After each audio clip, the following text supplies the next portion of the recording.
All right.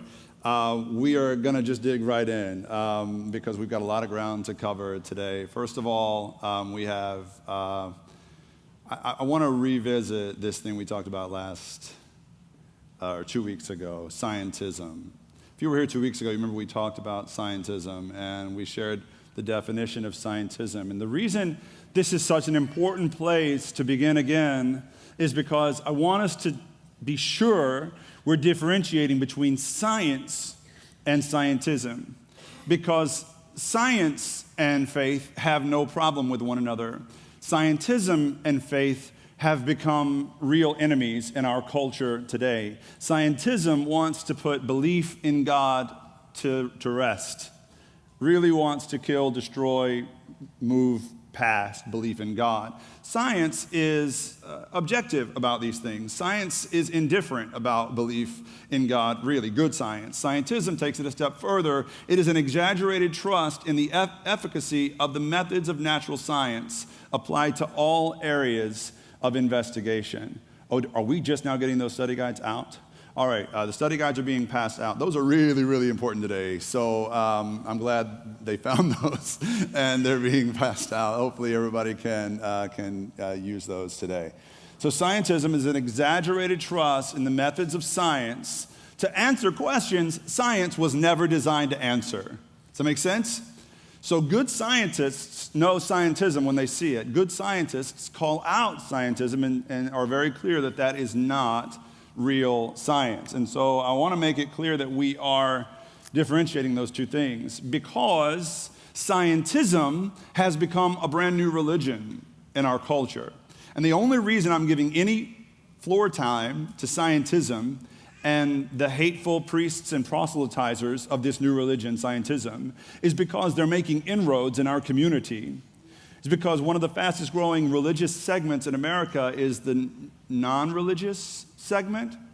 And a lot of that is because the proponents of scientism are making converts. They are evangelists about their scientism. They are proactive. And the church I know, has been bleeding smart young people for a generation now, because we're losing the dialogue battle. We're not making as compelling a case for what we believe as the priests of scientism are for what they believe. But it is in every way a religion. They do try to convert people to their frame of mind. There are priests in this religious sort of cult that's taking shape of scientism. They ask for money. The priests get very rich off of this movement, and they write books and all this. It's just like a religion, but they say they hate religion. And so that's where these three myths we're going to talk about come from today as we talk about faith and science. It's from scientism. It is from militant atheism. Those two things are basically the same thing. And so even though what they're saying is shallow, what they're saying is illogical, because they say it with big words and because they say it with British accents, people believe what they're saying. Like, I wish to high heaven I could say what I'm going to tell you today in a British accent. All of you would go home converted completely to Christianity, because there's something more believable about a British accent. But you can say the most ridiculous, shallow thing in a British accent and everybody believes you. And many of the proponents of scientism have some sort of accent and everybody goes, oh, that sounds really smart. If you just read it in a book somewhere, you'd go, that makes no sense whatsoever. It's just the accent, man. I wish I could just turn on an accent and be as convincing as these guys are. And so I'm tired, sick and tired of young Christians, smart young Christians, being led away in their early life by this pseudo-compelling argument of scientism. I'm here to say it's not going to change culturally. That's going to be the trend. Many of you don't watch the YouTube debates that I watch between scientism and Christianity. Some of you think I'm just going to totally geek out on this conversation today, and I am, because it's my favorite thing in the world to do and to talk about. It's my hobby, and that's really sick. I know, pray for me. But I'm telling you, this is the direction of things in our culture. This is not going away. It's going to keep trending in this direction, and scientism is very much on the move in our backyard. It's not a boogeyman. I just want to deconstruct some of it today, okay? So there's three myths that I really, really want to talk about in terms of scientism as it relates to faith. The first one is the myth that religion poisons everything. You've heard some variation of this myth. Religion poisons everything. Religion is the reason for most of the world's ills. Historically, religion was the cause of most of the world's wars. You've heard all these things bandied about as though they're facts. Did anyone in this room, when you heard these things, actually go home and do the homework to check this out? It's sort of a culturally accepted norm. Yeah, religion really is a source of most of the world's ills. That's kind of something even religious people kind of accept and apologize for. Next week, we're going to talk about the need for Christians to apologize for when the church has gotten things wrong. But to make these broad, sweeping statements like religion poisons everything is to take it a step further in an attempt to make converts away from religions like Christianity to the religion of scientism. One of the priests of the scientism movement is now passed away. His name is Christopher Hitchens. He is one of the guys with the nice British accent, and he talks with a Scotch glass in his hand. So everybody thought he was telling the truth, and I don't know why, but he wrote a book called "God is Not Great: How Religion Poisons Everything." And in the clip that I'm about to show you, he elaborates on this subtitle. Why religion is the cause of all the world's problems, violence, oppression, and war. I hope we have this clip ready to go. This is Christopher Hitchens. I think that the cult of faith and the instinct to worship and to prostrate ourselves, to practice religion, or have it practiced upon us, in other words, is poisonous of everything because it attacks us in our deepest and most intimate and essential integrity. It says to us, in effect, that we don't have free will, and that we don't have the right to decide for ourselves on what is right, or we can't tell a right action. People say to me, not realizing how insulting the question is, how would you have morals if it wasn't for God? How would you know? I pause here just to say, and I think on the campus of a university named for Roger Williams, it'll be readily intelligible why I think that's insulting. One of the reasons, I think, is this.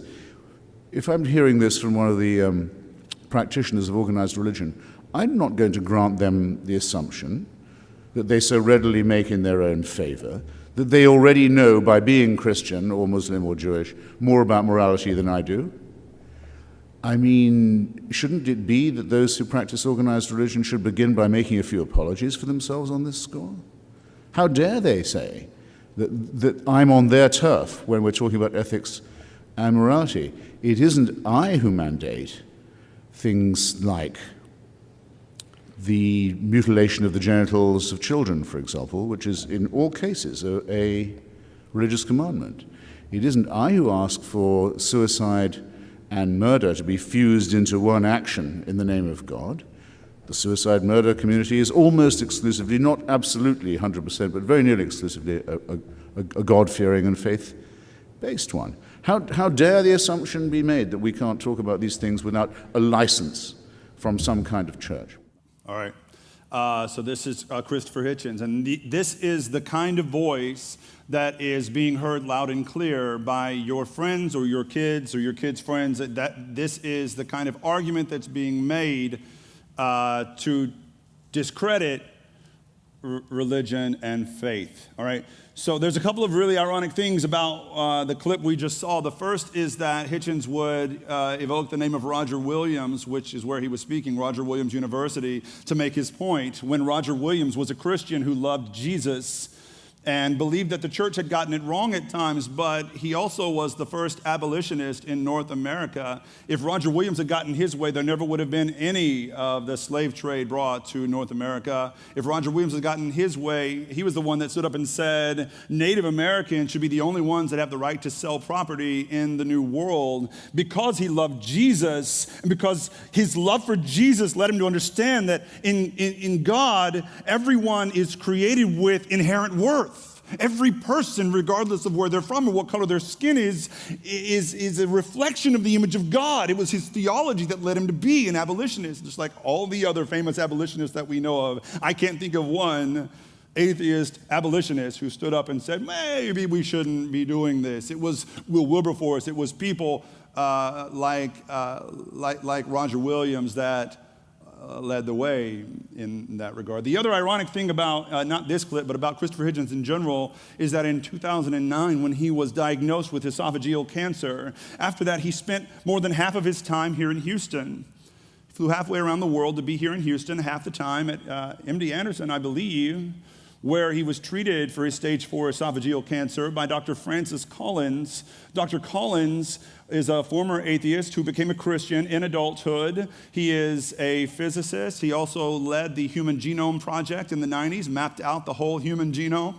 And he is a born-again Christian who became a Christian in adulthood, not because he was raised to be a Christian, because he decided later on the merits of the facts before him to become a Christian. Now, my question for Dr. Hitchens, if I see him in heaven, which I hope I do see Dr. Hitchens in heaven, as ironic as that might sound to some of you, I hope he's there so I can ask him this question. If it's true that people who are smart and intelligent, like Dr. Hitchens, if it's true that people who are religious have somehow compromised, as Dr. Hitchens says, their most intimate, most essential integrity, why would he have ever flown halfway across the world to put his life in the hands of a born-again Christian who was famous for writing one of my favorite books, The Language of God?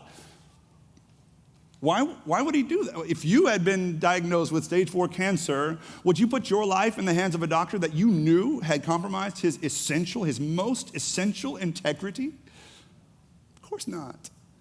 So there is a glaring hypocrisy in the words of people like Christopher Hitchens, because things like logic and facts don't really matter. They are hell-bent on discrediting the things other people believe. No matter what it takes to do that, they're going to spread lies and they're going to prove text and they're going to smear campaign us until they've made Christianity sound completely ludicrous. And so they hide behind science to do just that. It's really not hard to debunk this myth, going back to the myth of religion poisons everything. 2 points really quickly. The first point to debunk the first myth is that there is the problem of all the good religious people do in the world.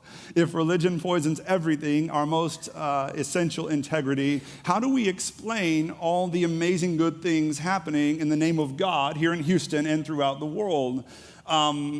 Because you'd be hard-pressed to find an atheist soup kitchen downtown Houston tomorrow morning. You'd be hard-pressed to find any effort in this crowd to serve those who are socially beaten down or beneath them. If a tragedy strikes, a tsunami or an earthquake strikes in some other part of the world, the president of that country doesn't pick up the phone and call Atheist Headquarters here in the United States. Who does he call?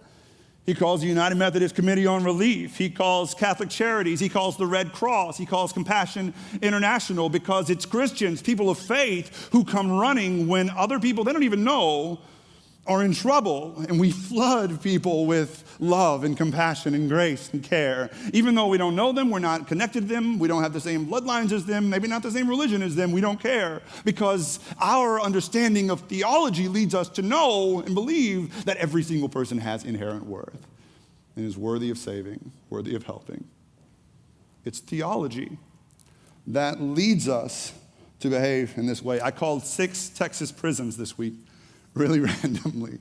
I just thought I'm just going to call a bunch of prisons today, and I called 6 Texas prisons. I asked them to share with me about the groups of people that come and talk to inmates. Who is it that cares for inmates, that makes friends of inmates, whether they're long-term death row inmates or whether they're about to transition out? What kinds of people come and share? And through the 6 prisons, I got the names of 28 Christian groups, 4 Muslim groups, and 4 Jewish groups that minister with these prisoners. And then I asked each one, tell me about the atheist groups that you have coming to take care of prisoners. And every time, all 6 times, I just was met with this awkward 4-second silence on the other end, followed by, what?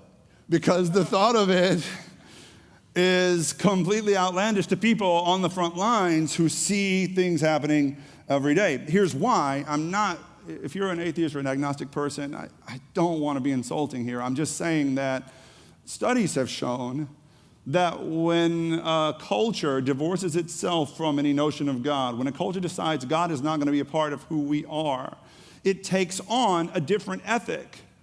An ethic apart from a divine religious ethic, an ethic that looks usually one of two ways. There's utilitarianism and there's consequentialism. These are the two ways that atheistic cultures have gone historically.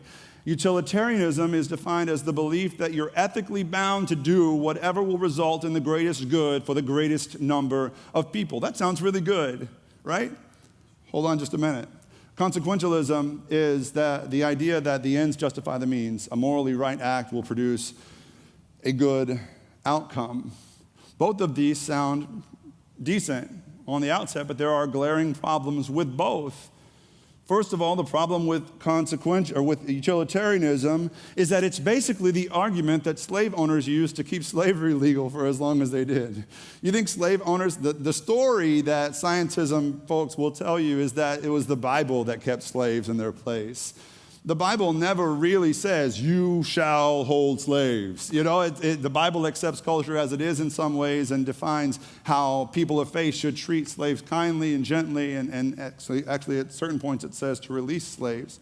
That God's will is for the captives to be freed. That's a biblical theme you won't hear people say very often. It wasn't the Bible that kept slaves in their place. It was utilitarianism. It was the argument that without the slaves, our economy would fall apart.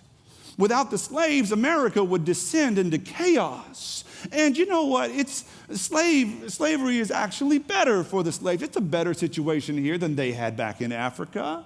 It's utilitarianism. It's the best. Now, who gets to define what these things are, what the greatest good is? That's up in the air. It's usually those with power. But this is where we go ethically. One of two places we go ethically. The other one is consequentialism, which has its own set of problems.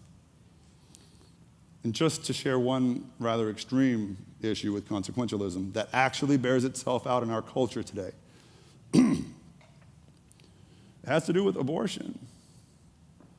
And I'm not super comfortable talking about abortion. The fact that over 20% of pregnancies in America end in abortion and over 40% of unwanted pregnancies do. I feel like it's something we have to talk about, and I'm just going to 2 minutes here. And I will preface this by saying, if you've been down this road, I love you. You have a home here with this church and with Jesus. All can be forgiven. It's going to be okay. I've just got to say this in terms of what consequentialists think about abortion. Consequentialists, diehard consequentialists would say that abortion is okay in terms of ending an unwanted pregnancy, not just one that began with rape or incest, or not just one that threatens the mother's life. Any pregnancy that's unwanted could be and should be maybe ended with an abortion. Because they will say, since Roe v. Wade, the crime rate, poverty rate, other indicators have gotten a lot better. Because all those unwanted babies never saw the light of day. They never grew up to become, criminals on welfare. And so, look, society is better. It is a right act producing a good outcome. But who gets to discern and decide what a right act is, and what a good outcome is, and for whom? This is a dangerous, dangerous territory when we forfeit transcendent ethics, divine ethics, for these two things, utilitarianism and consequentialism. The second point I'm going to make to debunk the first myth is that non-religious people, just like religious people, non-religious people do terrible things. Some non-religious people do awful, oppressive, hateful, violent things, just like some religious people do. It doesn't take much to prove this point. Atheistic governments have historically been more violent, more bloodthirsty than their theistic counterparts. Stalin is the example everyone goes to here, and I don't want to just use him as the only example, but he's the most obvious one. Stalin led an atheistic regime in the Soviet Union. divorced the Russian people from God and said, we are not going to do that here. And he was guilty for tens of millions of deaths. I know religion has been accused of being manipulative toward people, and certainly religion has manipulated people. Religious people have been manipulative, but Stalin perfected it, man. I came across this quote in a book called Waiting to be Heard. This is written by Polish Christians who immigrated to the Soviet Union. It says, one day, the teacher, this was in a classroom in the Soviet Union during the Stalin regime, the teacher asked the children if they believed in God. Only Polish children raised their hands. Next, the teacher asked them to pray for bread. After a short wait, the teacher said, no bread, no God. She then asked, who believes in Stalin? The Russian children raised their hands. The teacher asked them to pray to Stalin for bread. Immediately, a woman entered the classroom carrying a tray with slices of bread, which was distributed only to the children, praying to Stalin. So religion is the problem? If this happens in a world free, in a culture free from religion, and it doesn't end with Stalin. Obviously, this was the same issue that was going on with Pol Pot in Cambodia. It's the same issue happening in China today, where religion is basically illegal, and yet you've got all these humanitarian crises in spite of the absence of organized religion. You've still got horrible human rights situations there. You've got workplace situations where people would rather jump out of a building than go back to work. You've got environmental situation where they have to show the sunset on a TV screen in Beijing because no one remembers what the sun looks like. Free from religion, free from God. Society doesn't get any better. In fact, it's been proven to get worse. Here's what I want to say. It turns out religious people do awful things. Non-religious people do awful things. It turns out people of faith are broken. People of no faith are broken. It's almost as if we're all infected by the same disease.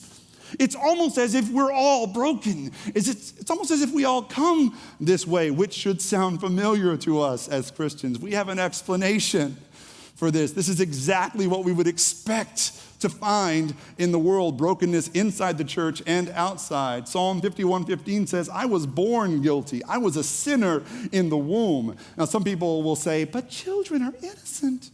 Children aren't sinners. Children are sweet. If you're saying those things in your head right now, you have not spent enough time around children. And I am not even being facetious. Go down the hall to the 2-year-old classroom and watch how they treat each other.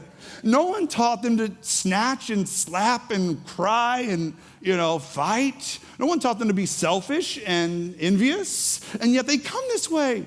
They come flawed. They come broken. We would expect this. John 8:34, Jesus says, everyone who commits a sin is a slave to sin. And then Romans 3:23 says, everyone has sinned. Everyone's enslaved to this disease.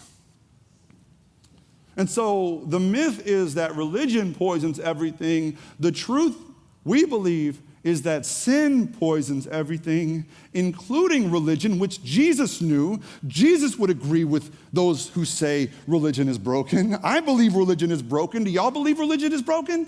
Amen, we believe that. But it's not because of religion, it's because of sin. It's because of people.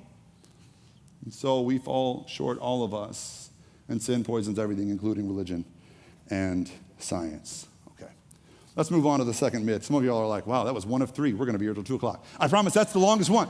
That's the longest one. Okay, we're going to keep going. So follow along with me in your study guides. The second myth, the Bible is anti-science. Another variation of this is the Bible is anti-evolution. You'll hear people say this a lot to make the case that Christians are antiquated and anti-intellectual. You can't be smart and spiritual, remember? From our first week, okay? So how many of you remember when we talked about Leviticus for 4 weeks? Raise your hands. Okay. Let me ask you a different way. How many of you remember when I brought those goats to church that time? There we go. Okay, good. That was Leviticus, all right? That was the Leviticus series. And I talked then about the same thing I'm going to tell you now, which is that I believe that while Leviticus is raked over the coals in our culture today as some kind of an outdated, antiquated, hateful book, I think Leviticus at its time, 3,000 years ago, 3,500 years ago, represented the best scientific thinking of its day. I think when we look at the dietary restrictions in Leviticus, I don't think when God says, eat this, not that, I don't think it's because Moses hears a voice from heaven saying, thou shalt not have any bacon, or bacon-wrapped shrimp, that's all for me. I don't think that's what Moses hears. I think the way those laws make the cut and make it into the Bible is by the smartest men and women in the tribe observing life for generations and making decisions about what's healthy and what's not. I think it looked like this. I think it was the smartest people in the tribe gathering together at a campfire and looking over at Bubba. Bubba, he eats bacon every day. And he looks terrible. He looks like he could die at any minute. And then we got Nancy over here. And Nancy's been eating vegetables. Nancy never eats a pig. She's never touched a dead body. All these things. She's 37 years old. She's the oldest person our tribe has ever seen. Maybe we should all eat like Nancy eats. Maybe that's what God wants for us. If we're created in the image of God and God wants us to live and be prosperous and live great lives, and God has a plan for our tribe to reach the world, maybe we should stop eating what Bubba eats. You see how this is rudimentary, but it was the same kind of scientific process, testing things. And I think the same reasons lie behind the quarantine rules in Leviticus. When you've got something oozing out of some wound or something, you should probably be alone for a while. Let's just not have you around the rest of us, if that's okay. The quarantine laws, some of the laws around sexuality, some of the laws around medication, and it's the first written health code in human history. The other thing that we find in Leviticus, and really throughout the Old Testament, is this idea of Sabbath rhythm. And again, I think we have conceptualized this as some sort of edict from on high, an arbitrary rule. God says, thou shalt not work on the seventh day. Like, what if I want to work on the seventh? That kind of, it feels arbitrary. We want to rebel against it. And then science comes along behind the Sabbath rule and says, you know what? The human body, most of its functions really do function on a 7-day rhythm. Now, I'm not saying that's a told you so for Christians or anything. I'm not saying we should get arrogant about this, but repeatedly we find this kind of thing where science comes in behind it and goes, you know what? Those guys were right. The human blood pressure, the human heart rate, the toxicity level in your bloodstream, all sorts of your body's systems reset every 7th day. And there's something to that for all biological life, the 7-day rhythm, not just human life. There is some wisdom to it. Now, is that a religious law being passed down for no reason, or was this the product of testing and proving things over generations of time? That's what I'm asking. So, I believe that science exists in the Bible.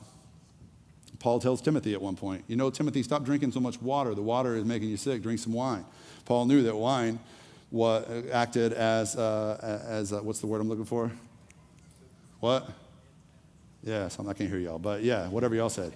And it helps you to heal. Whenever the water's filthy, wine will stabilize you. And Paul knew that. He tells his friend Timothy that. So I think science exists in the Bible, and then the next question is always, but isn't the Bible anti-evolution? If it's anti-evolution, all the scientists I respect believe that all of life on earth evolved from a single-cell organism. If the Bible is anti-evolution, then I can't believe in it. But saying that the Bible is anti-evolution is short-sighted, unfair, and kind of illogical. The theory of evolution didn't exist when the Bible was being written. And many people have written articles and stories about how the Bible's creation narrative actually lines up pretty well with the evolution story. If you really want to try to match that up, I'm not really concerned about matching it up because I don't read Genesis that way. I don't need for those things to match. But to say the Bible is anti-evolution or say the Bible denies evolution is ridiculous. The idea of evolution didn't exist then. It's like saying the Bible denies the existence of tofu, or like the Bible denies the existence of frozen yogurt or pumpkin spice lattes. Just because the Bible doesn't say that they exist doesn't mean Christians don't believe in it. You know what I'm saying? Like, there's all sorts of things we believe in that the Bible doesn't make abundant, mention of. And so it's kind of silly for us to get hung up on that argument. So what I want you to hear is that the Bible calls Christians to be smart. The Bible calls Christians to study. Jesus said, love the Lord your God with all your mind, not just with your feelings, not just with your soul. God wants us to grow in our intellect. Proverbs 1:5 says, let the intelligent person or the wise person continue to learn in their adulthood. 2 Peter 1:5 says, make every effort to supplement your faith with virtue and your virtue with knowledge. Christians, keep growing. Don't perpetuate the hypothesis that Christians, are shallow or anti-intellectual. Keep reading. Do your homework. I've given you a list of resources that I use to make this, put this sermon series together. It's in your study guides. I hope you will use those and put them to good use.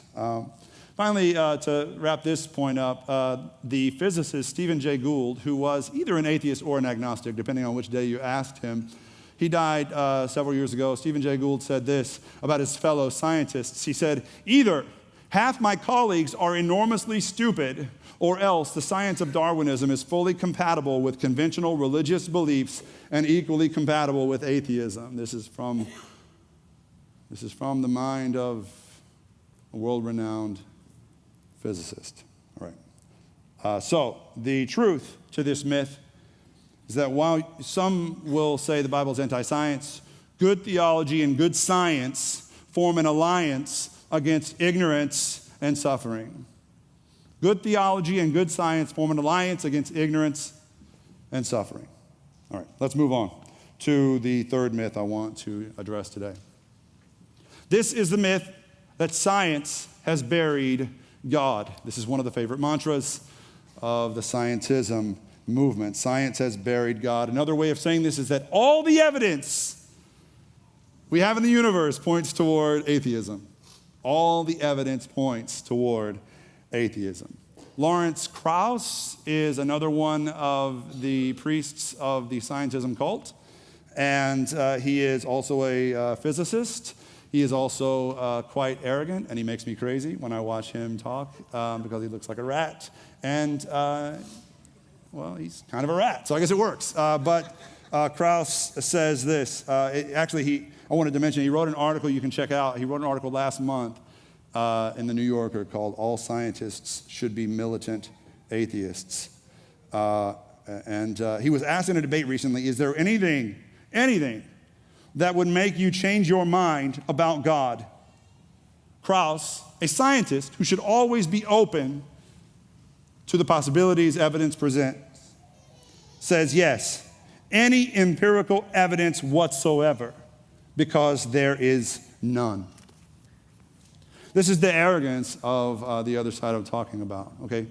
So, Krauss is right inasmuch as the existence of God cannot be proven. But that's only part of the story, because you also cannot prove beyond a shadow of a doubt that there is no intelligence behind the order of the universe. You can't prove these things one way or another. There's no definitive proof anyone can offer. And so what we're left to do as thinking people is use our minds and follow the clues. And there are plenty of clues that I've shared with you some about in my own journey from atheism back to Christianity. It was the clues that led me back, clues of faith, clues that really, while they're not proofs, taken on the whole, they are quite convincing. I've listed them out on your study guides, some of them.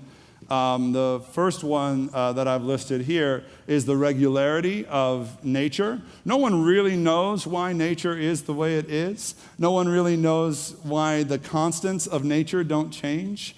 Science, the practice of science, takes it on faith that the laws of nature, the laws of physics, just will stay the same forever. Nobody really knows why they will. There's really no good reason to believe that they will. That's why I'm adamant about science being an act of faith, because we trust that these things that we depend on, things like gravity, for example, won't change from one day to the next. We've been here on earth for a blink of an eye, and so you can't just say, well, it's always been that way. You know, we've been here for a tiny fraction of time compared to the age of the universe, and so we don't really know anything, but we take it on faith that nature will continue to be regular in the way that we understand it. There's the question of beauty and longing. Is our longing for something more, which seems to be a universal human experience when you hear a great orchestra, or you hear a song on the radio, or you look into your lover's eyes, or you look into your child's eyes, or whatever? Is that sense of longing real? And if so, does it reflect something within us that goes beyond the things this world can provide, that spiritual hunger that seems to be a universal human truth? And then we have what I have called the nerd clue, TM. I put the TM here because I coined this phrase this week. All these others are other people's ideas. The nerd clue is mine. So I just wanted to be known that no one else can write a book about this without paying me first, okay? The nerd clue is basically there are way too many extremely brilliant scientists and other people, philosophers and doctors and all these other people with great minds that have chosen in adulthood to believe in God. And many of them have become committed Christians. And I can't logically accept Krauss's assertion that there is absolutely no evidence that God exists if so many brilliant minds have chosen to believe that God does exist. And many of those those people are listed on your study guides for you to look up and research as well. There's the idea of contingency. Everything else that we know in the universe is contingent on something else. There was an outside cause that brought about its existence. And so it would seem as though the universe also is contingent. And the question remains, what brought it about? Or whom? Does that make sense? And there's the question of the Big Bang and the divine spark and all that. The most compelling argument is the fine-tuning argument, which basically states that it feels and seems and looks and appears as though the universe was created with human life in mind. It seems as though there's a design and there was a plan. Even atheists kind of punt on this one, and they will say, we don't really know what to do with fine-tuning. We don't know why. For example, as Eric Metaxas points out in one of his books, he says there are 200 of these constant, 200 things that must remain steady exactly as they are, 200 different measurables that make life, biological life on Earth possible. And if you were to envision those 200 things as dials that were set just precisely so to make our life on earth possible, if you moved any of those 200 dials, any one of them in a fraction of a direction either way, all the other 199 dials would be thrown off and there would be no life to speak of. Scientists, mathematicians have looked at this data and said it is statistically impossible that life on earth would come about. It's a statistical impossibility. John Polkinghorne, brilliant Christian thinker, said that this fine-tuning argument it's too extraordinary, too remarkable to just discount as some happy accident. Atheists also have no idea what to do with this, and I love what I came across this week. Richard Dawkins is the leader of the militant atheist scientism movement. Some of you know about Richard Dawkins and his book, The God Delusion. Here's what he said recently in an interview. He said, explaining away fine-tuning, he said, it could be at some earlier time, somewhere in the universe, a civilization evolved to a very high level of technology and designed a form of life they seeded onto this planet. You see, as a way of getting around admitting the possibility that God might exist, the smartest, most prominent, most famous priest of atheism and scientism would rather say, I think aliens did it. I I think it was aliens that came and planted us here. He would rather say the plot of the movie Prometheus is more compelling and more possible and plausible than the existence of a God who intelligently created and designed the universe. This is the extent to which they will resort to discredit what we believe to be true. So, the third myth was that science has buried God, and the truth is that while God's existence can be proven or disproven, evidence points towards some intelligent force, some divine spark behind the universe. So I want to end with this. I just want to tell all of you who are believers, those of you who are Christians, you're born again, and you're convinced, you do not have my permission to take anything you heard today and go prove all your Facebook friends wrong.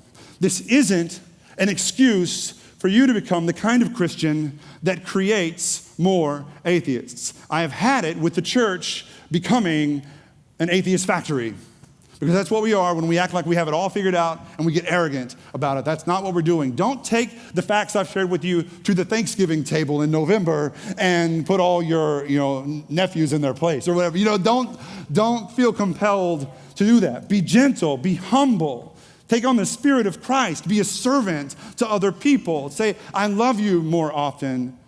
When relationships are built, when trust is built, it's okay to share these kinds of beliefs in that context. But don't see it as your place to prove everyone wrong. And finally, those of you who are on the fence, and know the story is full of them, those of you who are on the fence of faith, you're skeptics, you're agnostics, you're atheists, you really, in your past, maybe you've had some bad experience with Christian types of people. And you have a notion to believe based on what we've talked about today or based on something going on in your own life. The one thing I didn't mention in the list of evidence earlier was your personal experience. I think that's the most powerful one sometimes. Some of you know there's been a nagging tug at your heart to give your life to something bigger than yourself, to live for something more than consequentialism or utilitarianism, to invest your life and leave a legacy that matters. Some of you know you're here for more than just whatever feels right or feels good to you. You know it. And I'm just praying today, and I wish I could say this with a British accent. I am praying today that this will be the moment you surrender to what you've always known.